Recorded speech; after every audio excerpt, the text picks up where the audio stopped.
नमस्ते, channel मध्ये सर्वांचं स्वागत आहे। आज मी तुम्हाला मुळ्याची भाजी दाखवणार आहे।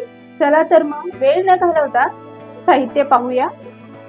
इथे मी 2 मुळे घेतलेले आहेत आणि 4 कच्च्या मिरच्या, 6 ते 7 लसणाच्या पाकळ्या, मोहरी, हळद, तेल, मीठ आणि मुळ्याची पानं असतात ना, ती पण मी 5-6 पानं चिरून घेतलेली आहेत इथे बारीक।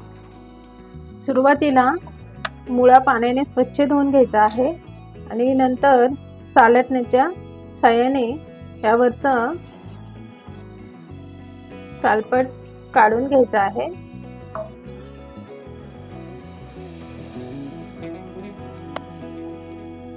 तुम्ही पाहू शकता मुळ्याच्या वरचं सालपट सालटण्याने काढून झालेला आहे आणि अगदी स्वच्छ मुळा झालेला आहे आपला आता करून।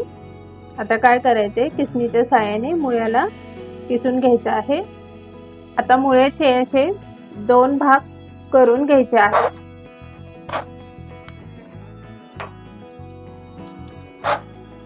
आणि 2 भाग करून झाल्यानंतर एक किसणी घ्यायची आहे आणि किसणीवर हा मुळा किसून घ्यायचा आहे।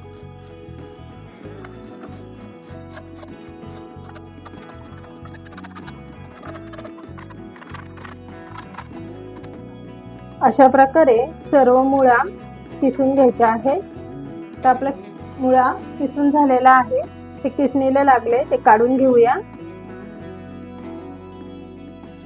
मुळा किसून झालेला आहे। आता आपल्याला मिरची आणि लसणाची पेस्ट करून घ्यायची आहे। इथे मी 4 कच्च्या मिरच्या घेतल्या आहेत आणि 6 ते 7 लसणाच्या पाकळ्या घेतलेल्या आहेत। आता हे मिक्सरला लावून घेऊया। लसूण आणि मिरचीची पेस्ट झालेली आहे। शिगडी चालू करून घ्यायची आहे आणि यावर कढई ठेवलेली आहे। आता कढईमध्ये 2 चमचे तेल घ्यायचं आहे। आता तेल गरम झालेलं आहे, यामध्ये आपण मोहरी घालूया।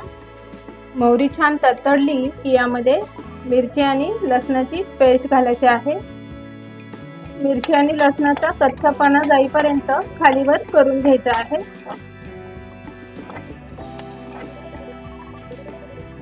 मिरची आणि लसणाचा कच्चापणा गेलेला आहे। आता यामध्ये आपण अर्धा चमचा हळद घालायची आहे आणि एकदा छान मिक्स करून घ्यायचं आहे।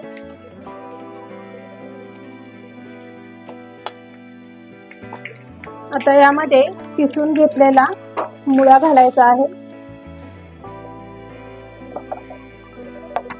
आणि मुळ्याची पानं होती ना, ती पण मी बारीक चिरून घेतली होती, ती पण यावर घालायची आहे। आणि आता यावर चवीप्रमाणे मीठ घालायचं आहे आणि मिक्स करून घ्यायचं आहे।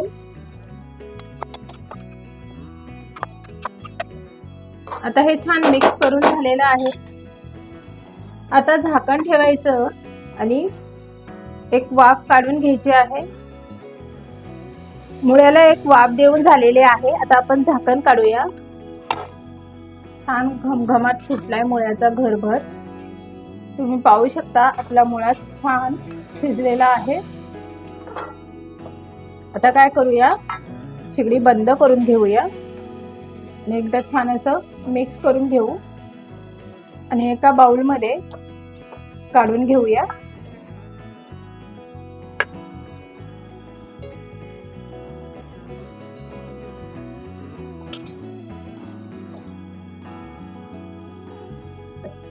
अशा प्रकारे मुळ्याची भाजी तयार झालेली आहे। अगदी खमंग वास सुटलेला आहे। तुम्हाला जर ही रेसिपी आवडली असेल तर चॅनलला सबस्क्राईब, लाईक, शेअर करायला विसरू नका। आता पुरतं एवढंच। Bye bye.